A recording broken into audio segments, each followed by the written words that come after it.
If you are planning on joining the military and you are serious about it, be committed.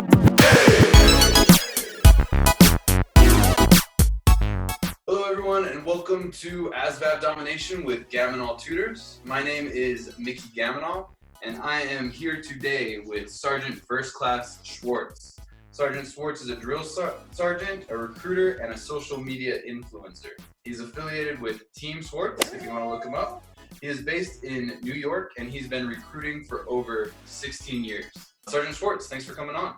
Thank you so much. I'm excited. Let's do it. Awesome. All right, cool. So we'll get right into it. Let's get these questions going.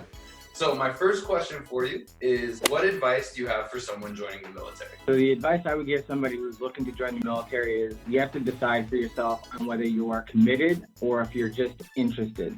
So kind of like New Year's resolutions. So if you are interested in losing weight as a possible thing to improve on for the new year, you're going to fall into the issue of making excuses and maybe making it to the gym versus your mindset of that you are committed. So it doesn't matter if you're tired, hungry, what have you, you're going to make a decision to follow through and execute. So if you are planning on joining the military and you are serious about it, be committed. And on top of that, figure out your why. Why do you want to join the military? What are your deal breakers? And obviously what I tell everybody, not only as a recruiter, but as just a regular person, do your research. Check out the official websites, write down your questions. And if you are shopping around and you're uncertain to which component of the Army or branch of the military that interests you, check them all out, right? And a good indicator on whether or not you have a good, effective recruiter is if you share with them that you're just, like if you're upfront with them and you're telling them, hey, listen, I'm shopping around looking for the best branch of service for my needs, wants, and desires. I'm just letting you know. And if that recruiter starts talking garbage about the other branch of service, then they're insecure of what they're selling you. And they're going to probably trash talk, maybe even lie about the other branch of service to keep you with them in front of them in their seat. So that's why I say do your research, look at the website, talk to people who are currently serving or have previously served, and make an opinion on your own and keep to what is important to you and your why and what benefits your needs, not what the recruiter is telling you. I love that. I think that is an issue with a lot of recruits is they don't go in with a plan, and that's like one of the first things that you preach in your videos is always have a plan and do your research. So I think that's great. It's really good. It's a really important thing. Okay, so the next question I have for you is, what changes have come into basic training specifically from COVID? So basic training essentially has been turned upside down. Like COVID came in here like Miley Cyrus on a wrecking ball, and I came in like a the Army got caught with its pants down, and it was reacting rather than being proactive because they've never experienced a pandemic before. So they definitely were not ready for it per se. So initially, a lot of people who were going to training who finally got authorized to ship out to training, because there was no SOP or standard operating procedures in place, a lot of them were going straight into quarantine if you were coming from a state that was considered a hot zone. And they were in quarantine for a minimum of 2 weeks. And some people who actually tested positive or around somebody else within close proximity of somebody else who's tested positive for COVID. And if, you didn't test negative, then you would be in quarantine or isolation. I heard upwards to 8 weeks before they finally moved on to their basic training experience. So with that being said, the Army has now developed, because as you know, the Army is consistently adjusting, adapting, and overcoming certain obstacles and so on, and always looking to improve. So now they've developed something called controlled monitoring, or what they coined yellow phase. So it was not cost effective for the Army, nor was it mentally helping soldiers to sit in limbo in quarantine or isolation before starting the process. So what the Army did was, with the controlled monitoring, is instead of having a 12-week process of 2 weeks of quarantine, then 10 weeks of basic training, they now eliminated the quarantine issue and just went right into basic training. So they shortened red phase and blue phase to squeeze in that 2 week of yellow phase, where you'll basically start your training but be in a controlled environment and restricted to your company area. So all your classroom blocks of instruction, things of that nature, that can be done at the company level in your local area, area will be conducted in those 2 weeks to include physical readiness training, or PRT for short, and your, drill and ceremony, things of that nature, things that can be handled right there. Once you get past yellow phase, then you'll phase up into your traditional red phase, then white phase, and your blue phase, and graduate.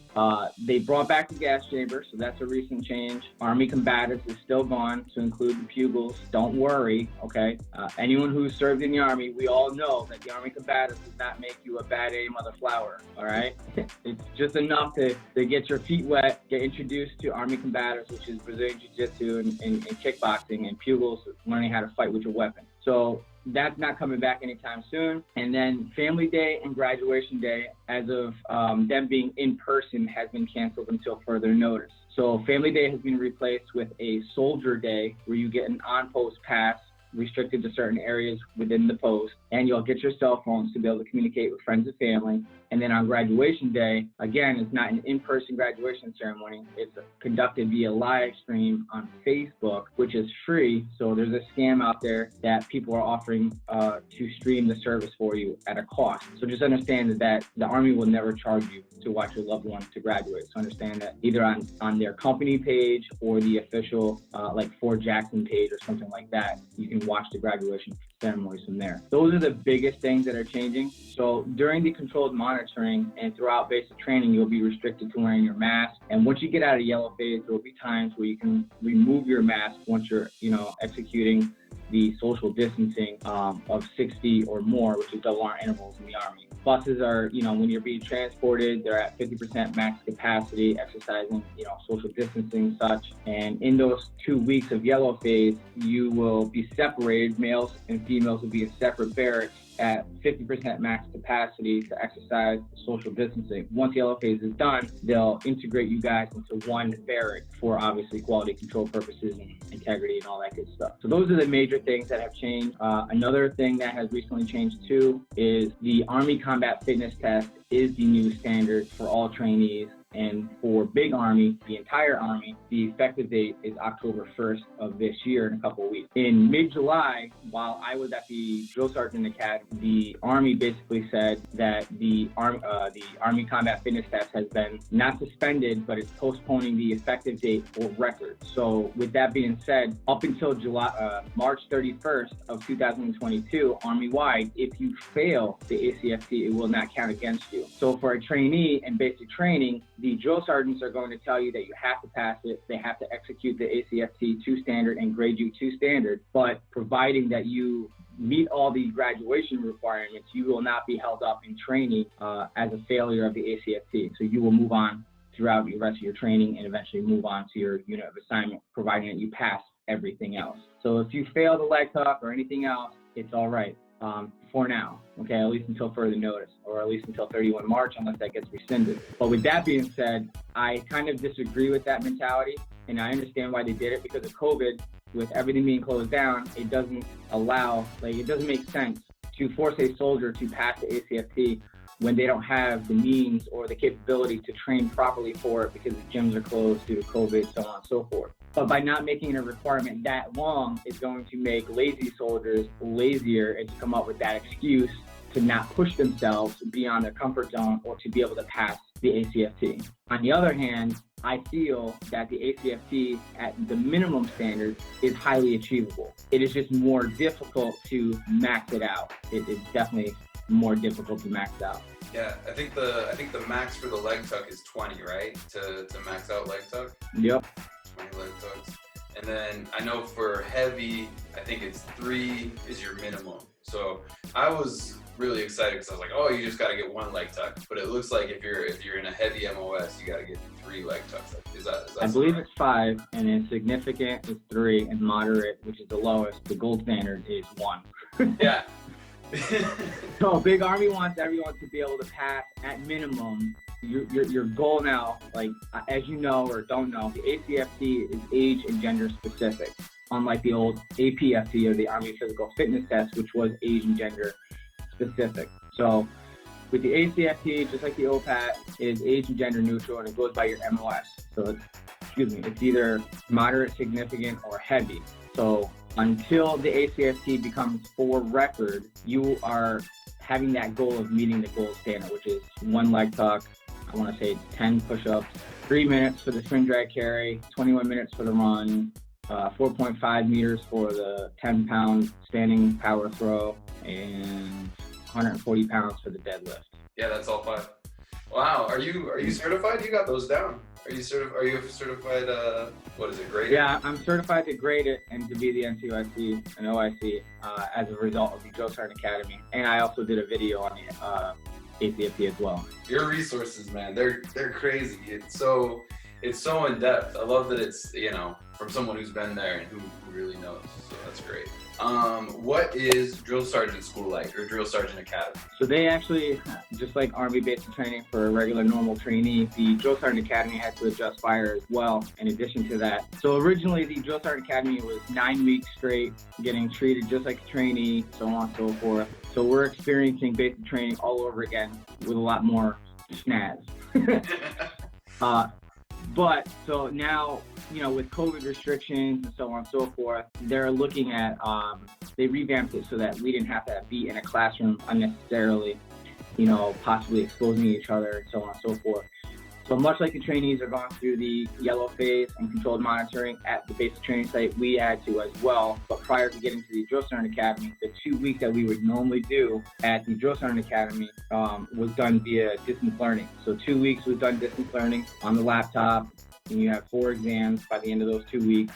And then when you go to the resident course, they eliminated the Army Combatives, surprise, surprise, and the Combat Lifesaver course, which I think is extremely important, but with COVID restrictions, they haven't figured out a safe way of executing that training. So those 2 things were definitely omitted from the training, but everything else was there, and it was reduced to 5.5 weeks. And I had to go through 14 days of controlled monitoring. We had to stay at a hotel, not a fancy one. I think I've seen it made maybe once in those 14 days. But so we stayed at the hotel because they didn't want us in the barracks, possibly exposing others who are in the barracks who have already cleared their controlled monitoring. After that, we moved it back. After that, and cleared that, we went into the barracks and we continued on training. And everything that a trainee executes at basic training on themselves, we had to do it again as a trainee, and then also run each event as a drill sergeant. So everything was peer run. So the drill sergeant leaders, they barely did anything. It was all taught by us, every class throughout the entire Drill Sergeant Academy. But we had to drink the Kool-Aid, we had to get yelled at, screamed at, smoked, all that stuff, just like a regular trainee. So drill sergeants go through pretty extensive training. The combat carry, that's going to be the different drags, right? That's how you drag people out of combat. Is that what that is referring to? Okay. I guess drill sergeants go through it a second time with a little more schnaz. Can you, I know what schnaz means, but can you tell somebody who's watching who doesn't know what you mean by the extras on that? As a trainee, when you mess up, drill sergeants like to get hot and heavy, and they like to scream and yell and make you do a lot of physical activities, making you stronger. So you either get smarter or you get stronger. So the choice is and always will be yours, but they treated us like a normal trainee would. So they show you the standard, and if you don't meet that standard, well, you get corrective training. And that'll motivate you to get it right the second time. Great, yeah, exactly right. And that's one of my favorite things about basic training. You mess up at work and there's just so much political side to it, right? But if you mess up at basic training, those drill sergeants correct it, and they correct it equally and fairly across the board, which I just think is probably the best thing about the Army. Or at least one of the top 5. Okay, my next question for you. What is the most challenging part of the ASVAB? The most challenging part of the ASVAB is just to simply pass it. Everyone's so focused on passing it or getting the best grade, and they had the misconception a lot of times that it's like a high school or college level exam where 65 to 70% is passing. And it's not out of 100%. The minimum qualifying score to just pass the test is your AFQT score of 31% or better.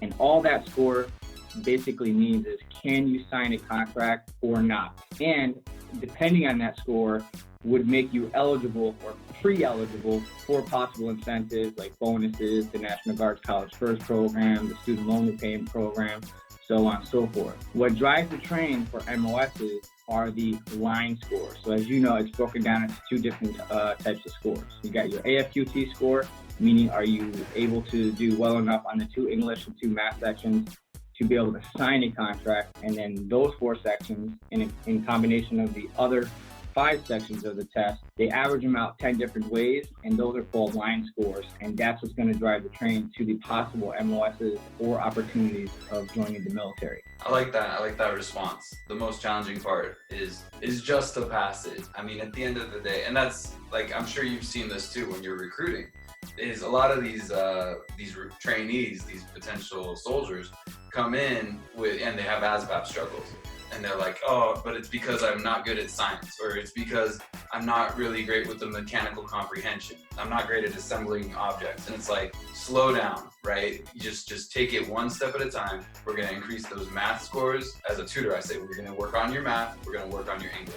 We're gonna go really, really, really slow so that you can get those leveled up. And then if you wanna start talking line score and start talking about, oh, I wanna be a combat medic or cybersecurity, something like that, then we can start talking about boosting those. But the first and most important priority to everybody who's struggling with the ASVAB out there, in my opinion, and you can definitely state, if you agree or disagree, is just getting that AFQT. First, get the math and English skills up, and then go from there. Yep. I see so many people make the mistake of walking out with a 39 or a 46, and they're beating themselves up. And 9 out of 10 times, it's an applicant who's been at school for a while, and they have that mentality that they have to score as high as possible. Again, that score means nothing. It's just bragging rights if you score over a 50.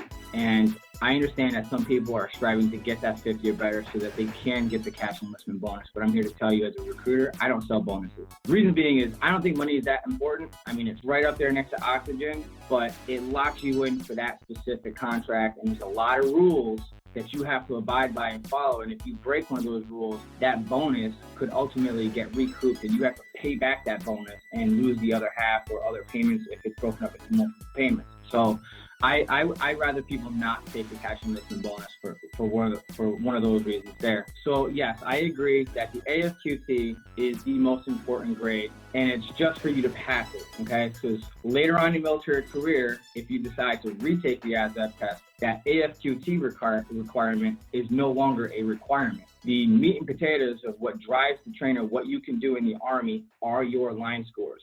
So the ASVAB test is an aptitude test. So we're trying to figure out on what you've learned through either a classroom environment or through real world experiences, what job skills do we feel that if we were to teach you, you would be able to grasp it, be good at it, and execute. And that's what we're gonna offer you. So college is all about making money. So you could be a crippled person, handicapped, right? And you're like, I'm gonna go learn law enforcement so I can become a police officer, but you don't have the physical capabilities, but the college don't care about that. They're just gonna sell you on, let's get your law enforcement degree so you can become a police officer. You know what I'm saying? When was the last time you saw a police officer in a wheelchair chasing down a perp? Never. They only care about money. So the Army or the military is trying to figure out what we can offer you based on your current mindset and skill set that you are capable of learning and being good at. Don't worry about qualifying for jobs, because providing 9 out of 10 times, if you pass the test, you're going to qualify for jobs. So your primary focus should be your math and arithmetic. Those you can learn real quick. The English portions, as far as I'm concerned, you can attest to this or not, paragraph comprehension is more strategy and just simply paying attention. Word knowledge, unless you memorize every word in the dictionary, really isn't going to help you to learn prefixes and suffixes, because 99% of the tests are not going to have prefixes and suffixes. So it's process of elimination. When in doubt, just like they told you in school, choose option C. In this case, choose option 3. Paragraph comprehension, read the question first so you know what you're looking for. Once you find the answer within the paragraph, then stop reading and choose your multiple choice answer. But make sure you read the entire answer first before making that decision that's the correct answer. Because if you're rushing because of the countdown clock, you'll start to read the answer, then realize, oh yes, this sounds like it, not finish the other half of the question and realize that it's wrong, and then you get it wrong. So attention to detail, follow through. And again, paragraph comprehension is strategy. And when in doubt, choose option 3 for anywhere on the test. And the math and arithmetic is where you'll get most bang for your buck. So definitely focus on those 2 areas. Now, if you have no skill sets at all, you can read through those sections in an ASVAB book, but I wouldn't double down on your time or effort on those, because if you can't pass the test, it doesn't matter what job skills you qualify for, okay? So for example, I had somebody who scored a 54 on the test, and for whatever reason in this particular situation, this person didn't qualify for any jobs. And that was only one person in my 16 years of recruiting that actually happened to. The majority of the time, people will fail the ASVAB test and qualify for a crap ton of MOSs and opportunities because their skill sets are on point. It's just that they haven't practiced the math and the arithmetic in a long time. So once you brush up on that, it'll come just like that. But you gotta want to do this and put in the effort. There are no shortcuts. You have to study. Right. No, I love it. That's exactly what I preach. So yeah, it falls exactly in line. That's so important. One out of in 16 years, there's been one person. So he's recruiting dozens of people every year, and one person in 16 years was that specific circumstance. So people always think that they're that special one that's like, oh, I'm good at this, but I'm bad at that, and that's gonna, prevent me from getting an MOS. It's like, no, you will qualify for MOSs. Work on your base level stuff. Work on those foundations first, and then go from there. Perfect. The other warning I want to throw out there as well, not a warning, but a disclaimer. Some people will come out of the test, let's say they score a 34% or anything below a 50, and they feel a type of way because they're expecting to get 80s and above, like a normal classroom exam. So they pressure their recruiter to retest. And we always tell them, don't retest, because your last test is what's for record. You barely passed the test at a 34, 49, 48, 45, whatever. One guy, actually girl, took the test 4 times. She passed it with me with a 49%. She broke it up with her significant other in Big Army because they have precision recruiting, needed her to score over a 50 for whatever reason, told her that she needed to retest. I told her, don't do it. You're risking failing the test. She retested and got I think it was like a 28. Then 30 days later, she retested the 3rd time and got like a 21. 6 months later, she took her 4th test and barely passed it at 31%, and her line scores also took a dip. So never retake the test if you pass it. Later on in your career, when you get exposed to different scenarios and training and such, your skill sets will always increase. And again, that AFQT is no longer a thing. So just remember that. After you get in, you should run with it. I completely agree. And even as a tutor, I get students who come to me with 35, but they want to increase it. I'm going to help them reach their goals because that's what I do. But yeah, at the end of the day, if you can get in, just run with it. And that poor girl whose scores consistently went down, when she finally went into basic training, I'm sure her emotional, and I know emotional well-being is not super Army correct or anything. It's not the drill sergeant's top priority, that's for sure. But her, she probably looks around and feels like the dumbest person in the room. And as a tutor, I hate to see that. I want people to know you are just as smart as everyone and you have something to offer. So don't continue to fail over and over again. That's just not good for your psyche. It's not good for you at all. Cool. Anything else on the ASVAB? It doesn't matter what you score. Very few people are going to know what you actually scored on the test. So as long as you conduct yourself in a professional manner, and some people are just bad test takers. We get it. I'm a horrible test taker. I personally scored a 46 on the ASVAB test. I've been in the Army for almost 20 years. I made it all the way from Sergeant First Class with a 46. Doesn't matter if you get a 99 or a 31. We right now have somebody who joined as a Cat 4, went to ROTC, found a legal loophole, commissioned, and he's about to graduate top of his class at Bullock as a Cat 4. So if you don't know what Cat 4 is, it means it's somebody who failed the test but scored above a 16 and still qualified for an MOS. And on a case-by-case basis, sometimes they open up this opportunity for people who failed the test join under those scores. And he made it to a 2nd lieutenant as a Cat 4. Let that sink in. So you drive the train, the opportunities are there, go for it. But you have to execute and again, you have to be committed to yourself. No one else is going to make this happen for you. Dig deep, put in the effort in short spurts over a period of time, consistently, daily, and that's what's going to help you pass. All right, awesome. Well, that wraps up all the questions I have for you today. Do you have any final thoughts? Anything you want to leave people with? Just figure out your why. Keep that in the forefront of your mind. And if you want to give me a follow, by all means, I'd be more than happy to help you out. And yeah, that's pretty much it. Perfect. All right, so the show note, the interview notes are definitely going to have all of your contact info. But just real quick, how can people find you? You can find me on Snapchat, Instagram, Facebook, YouTube at Team Swartz, SWARTZ. I post a lot of basic training tips, recruiting, and other Army-related videos. My primary focus right now is YouTube and Instagram, and I post other articles and such on Facebook. But YouTube and Instagram are my two primary resources. Well, thanks for coming on, Drill Sergeant. Appreciate it. Thank you so much.